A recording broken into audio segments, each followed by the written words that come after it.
स्वागत करता हूं आप सभी का आपके अपने न्यूज़ नेटवर्क के ट्यूबलाइट न्यूज़ 24 के ऑफिशियल यूट्यूब चैनल में, जो आपको हर पल सच से अवगत कराता है।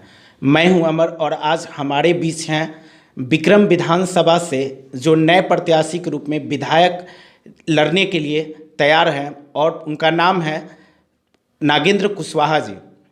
आइए उनसे आपको रूबरू करवाते हैं और उनसे जानते हैं कि इस बार विक्रम विधानसभा क्षेत्र से ये चुनाव जो लड़ेंगे उनमें क्या इनकी घोषणा होगी और लोगों के बीच कैसे जाएंगे और कैसे रूबरू होंगे। और आइए जानते हैं उनसे कि उनका मुख्य रूप से चुनावी एजेंडा क्या होगा। सबसे पहला प्रश्न सर कि आप हमारे दर्शकों को, तमाम दर्शकों को और ख़ासकर विक्रम विधानसभा के तमाम दर्शकों को आप अपना पूरा परिचय दें। सबसे पहले तो आपको बधाई है जो समाचार तकले जाम जनता तक पहुंचा रहे हैं। मेरा नागेंद्र कुशवाहा नाम है और नौबतपुर मध्य से जिला पार्षद हैं। ऐसे मजदूर संगठन के बिहार अध्यक्ष भी हैं। अभी विक्रम से विधानसभा के चुनाव लड़ने की तैयारी कर रहे हैं। सर, विक्रम विधानसभा क्षेत्र से आप चुनाव लड़ने की तैयारी कर रहे हैं, आपने ऐसा बताया, तो आप हमारे दर्शकों को बताएं कि आप जनता के बीच किन मुद्दों को लेकर जा रहे हैं। देखिए, जो अभी विक्रम का जो वस्तु स्थिति है, पिछले 15-20 वर्षों का जो कार्यकाल रहा है, जो भी सत्ता के विधायक रहे दोनों दलों से रहा है, यूपीए और एनडीए दोनों सरकार में रहा है और दोनों दल से विधायक रहे हैं। लेकिन यहाँ जो भी विधायक लड़े हैं वे दलीय आधार पर लड़े हैं और दल के आधार पर जीतते रहे हैं। मूल रूप से न पक्ष में वाले काम किए न विपक्ष वाले काम किए। इन लोगों ने कोई काम नहीं किया। जिला पार्षद होते हुए आज देखिए श्रम विभाग के विनाएँ हम मजदूरों तक उतारे। आज ये 1996 से कानून था, चाहते तो पहले भी उतरता लेकिन नहीं उतर पाया। आज देखिए हम लोगों ने उतारे तो मजदूर का कोई एक्सीडेंट होता है तो 4 लाख रुपये उसको मिल रहा है। बेटी के विवाह कर रहा है तो 50,000 मिल रहा है। ऐसे भी प्रति साल 3,000 रुपये उसके इलाज के लिए पैसे जा रहे हैं। बेटा बेटी को पढ़ने के लिए मिल रहा है। तो तमाम चीज़ें विकास के मुद्दे सरकार में है। आज भी रोजगार के लिए 10-10 लाख रुपया सुन रहे हैं दलित अति पिछड़ा को सरकार देने के लिए तैयार है। लेकिन वस्तुतः सरकार की योजना तो है, लेकिन यह लागू कैसे होगा? यह विधायकों की जिम्मेदारी है कि अपने जो उनके क्षेत्र हैं, जहाँ से गृह क्षेत्र जहाँ से जीतते हैं, आम जनता तक बताएं, सरकारी प्रक्रिया को रूल करें, पदाधिकारियों को उस ओर अग्रसर करें, कानून में उस तरह लचीला बनवाएं ताकि उनको बेहतर से बेहतर काम हो सके। नागेंद्र कुशवाहा ने आज काम को किया और अपने नौबतपुर क्षेत्र ही नहीं, नौबतपुर के अलावे विक्रम, बिहटा, मसौरी, धनरुआ, पुनपुन, पाली तमाम जगहों पर नागेंद्र कुशवाहा एक छोटी सी जिला परिषद के पद होते हुए यह काम को उतारने का प्रयास किया है। अब सोचिए, अगर वो लोग चाहते हमारे से बड़े पद पर थे तो बिहार में कितने विक्रम विधानसभा में इतने काम होता। आज देखिए नौबतपुर का सड़क की स्थिति क्या है। आप पुल पुलिया को स्थिति देख लीजिए क्या स्थिति है। आज हमारे कॉलेज बंद है, हमारे हॉस्पिटल बंद है और सबसे बद से बदतर तो स्थिति ये हो गया कि अब यहाँ सुरक्षा नहीं है। जानते हैं आप, विधायक जिस समाज से आते हैं उस समाज का इतना मनोबल बढ़ गया है कि दिन दहाड़े लोग गोलियां चला रहा है। आज देखिए आप ही नौबतपुर में मुन्ना चौधरी को बटखारा से मार के होली के दिन हत्या कर दिया। सत्ता के लोग बैठे हुए थे, एफआईआर तकले नहीं होने दिए। अभी बादीपुर में पासवान जाति के जो जमीन है जबरदस्ती घेराबंदी कर लिया।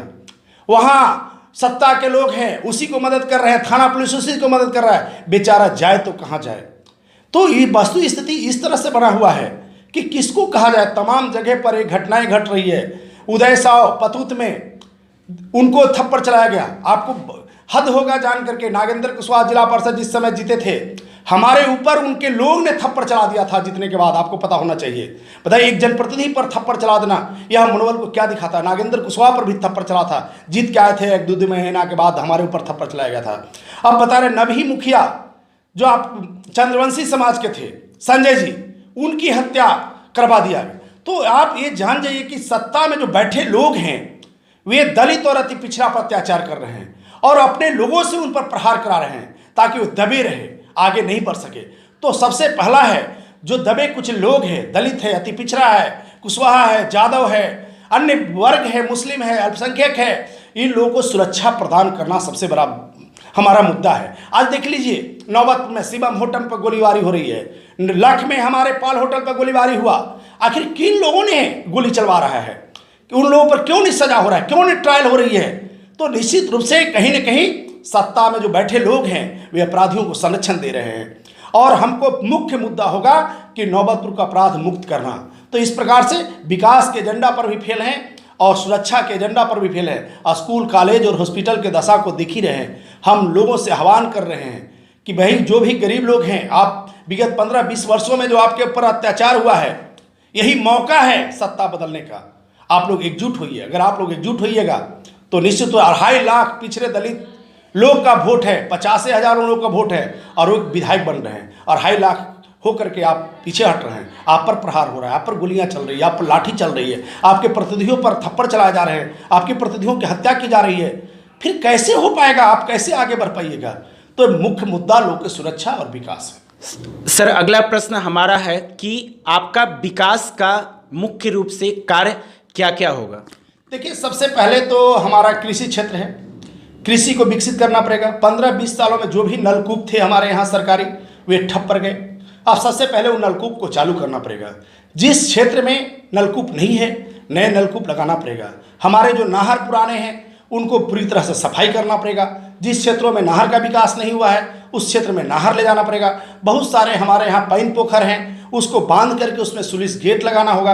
यानी सबसे पहले सिंचाई की व्यवस्था करना होगा। इस वर्ष तो वर्षा हुआ, कुछ पानी हुई, लेकिन पिछले 15 वर्षों में किसानों का जो हालात हुआ है वो बद से बदतर हुआ है। उसके बाद नौजवानों के लिए, छात्रों के लिए, जो हमारा मालतीधारी कॉलेज पटना जिला में टॉप हुआ करता था, आज उस अपने आप में रो रहा है। कॉलेज सिर्फ नामांकन लेना और परीक्षा दिलाना मात्र कॉलेज का स्थिति रह गया है। उस कॉलेज में प्रोफेसरों को लाना, पढ़ाई को व्यवस्था कराना। आज कोई भी स्कूल नहीं है जहां प्रयोग नहीं हो रहे हैं। आज जो प्रयोगशाला था सारा ठप पड़ गया है। प्रयोगशाला से तकनीक को विकसित करना होगा, मेधा को विकसित करना होगा, और कॉलेज को, हॉस्पिटल में डॉक्टर सही ढंग से काम नहीं कर रहे हैं, गरीबों का इलाज नहीं हो रहा है, दवा की व्यवस्था करना पड़ेगा, हाई स्कूल को ठीक करना पड़ेगा, मिडिल स्कूल को ठीक करना पड़ेगा। तो शिक्षा को सही करना, स्वास्थ्य को सही करना, और सबसे बड़ा तो चीज़ है कि आप ब्लॉक में आय जाति आवासीय पर भी घूस लेना पड़ रहा है। एक दिन भी इस पर विधायक का नज़र नहीं है। अब बताइए, जो छात्र घूस देकर आय जाति आवासीय बनाएगा वो नौकरी करेगा तो क्या देश का होगा? क्या वस्तु स्थिति वो लोग के क्या मेधा पर पड़ेगा? तो हमारा संस्कार खत्म हो रहा है। हम तो पिछले 20 वर्षों में जो हमारे जो गार्जियन थे ध्यान नहीं दिए, उसका परिणाम हुआ कि हम लोग बेरोजगार हुए, हमारे जैसे लोग साथी बेरोजगार हो गए। यदि हम लोग अगर ये चूक गए तो आने वाले पीढ़ियां माफ नहीं करेंगे। लोग यही करेगा कि हमारे पूर्वज क्या कर रहे थे। जिस समय देश की आज़ादी में जो लोग आगे नहीं बढ़े तो कितने वर्षों तक देश गुलाम रह गया, और आने वाली पीढ़ियां कहते रहा। बाद में सही लोग संघर्ष किया और आज देश का आज़ाद किया, लोगों ने बलिदान दिया। इसका परिणाम है कि खुली हवा में सांस ले रहे हैं। यदि आज हम लोग अगर संघर्ष नहीं करेंगे, आज हम बदलाव नहीं करते हैं, तो हमारे बच्चे का भविष्य खराब हो जाएगा, हमारे नौनिहालों का क्या होगा। इसलिए अपने आने वाले भविष्य की चिंता करने के लिए सत्ता में परिवर्तन करना जरूरी है। उनकी सुरक्षा देना, उनकी स्वास्थ्य का इलाज करना, उनकी पढ़ाई की व्यवस्था करना, इसलिए सत्ता में परिवर्तन जरूरी है। और जब तक पिछड़े वर्ग से खास करके नहीं विधायक बनेगा, तब तक पिछड़े दलितों का कल्याण होने वाला नहीं है।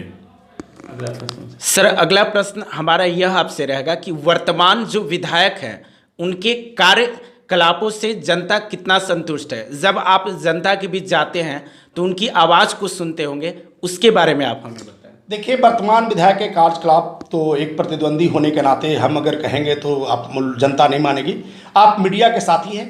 आज भी आप जाइए दलित बस्तियों में, जो पिछड़े गांव है, जादव समाज के जो गांव है, कुशवाहा के गांव है, जिसमें रविदास रहता है, जिसमें पासवान रहता है, जिसमें अल्पसंख्यक रहता है, आज भी खरंजा तकले नसीब नहीं है।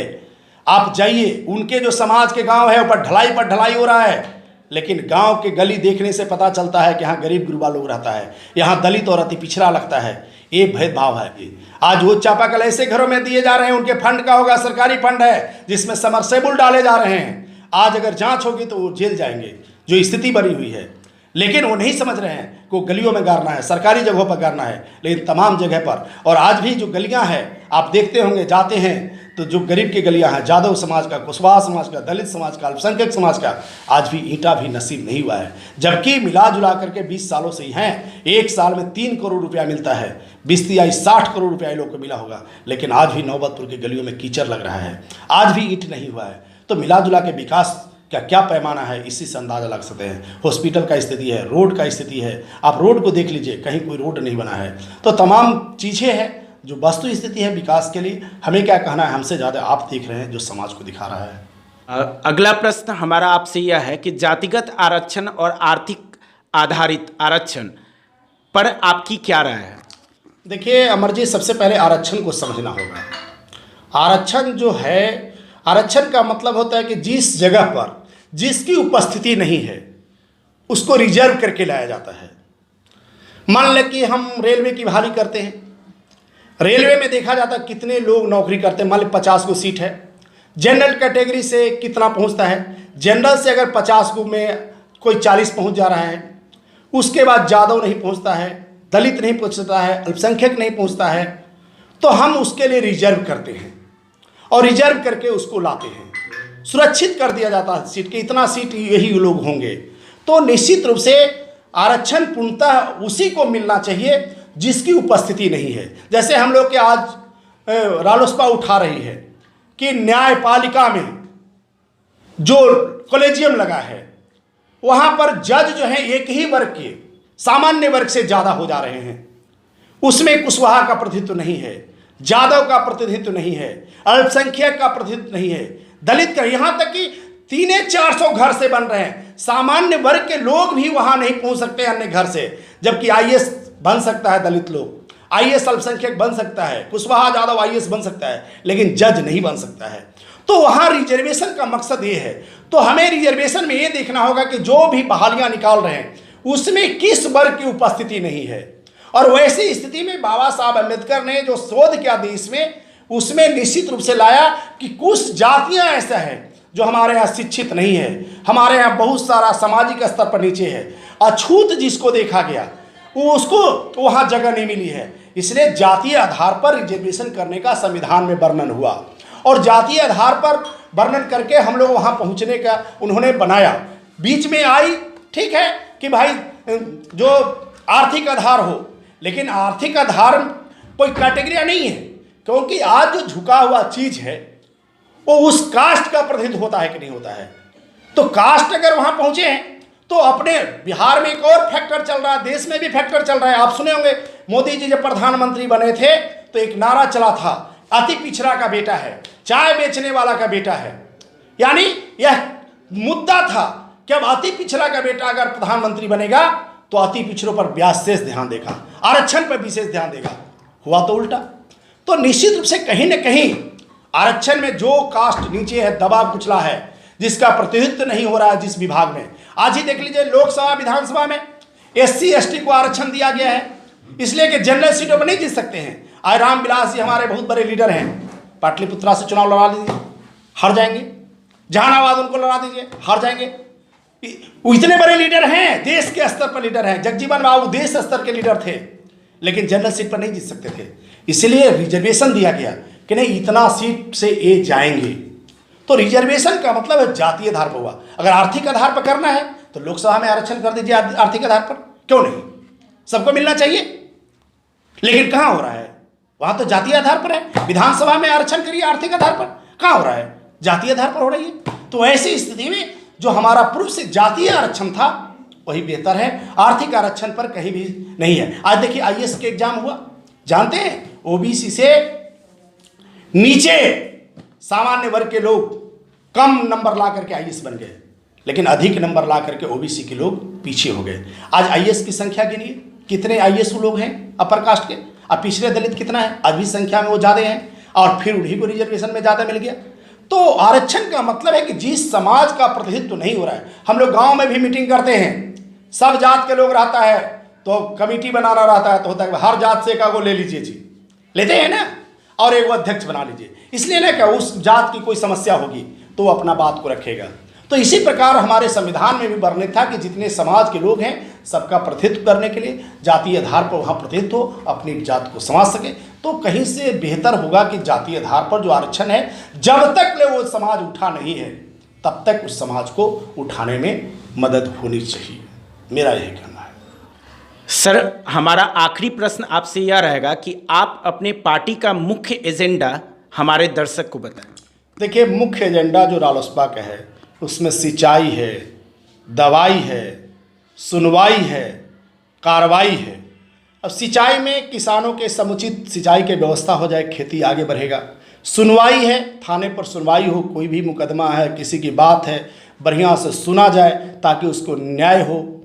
कार्रवाई हो, अगर कोई गलत किया है तो उस पर कार्रवाई हो। हॉस्पिटल में इलाज की व्यवस्था हो, दवाई हो। और अंतिम मुद्दा कमाई है। जो नौजवानों को रोजगार नहीं मिल रहा है तो उन लोगों को कमाने का भी कहीं न कहीं से रास्ता मिले, कमाई का व्यवस्था हो, नौकरी हो, रोजगार हो कि साधन हो। इसको विकसित करना मेन पार्टी का मुख्य फेस्टो है और मुख्य एजेंडा है। इसी पर पार्टी चुनाव में जा रही है।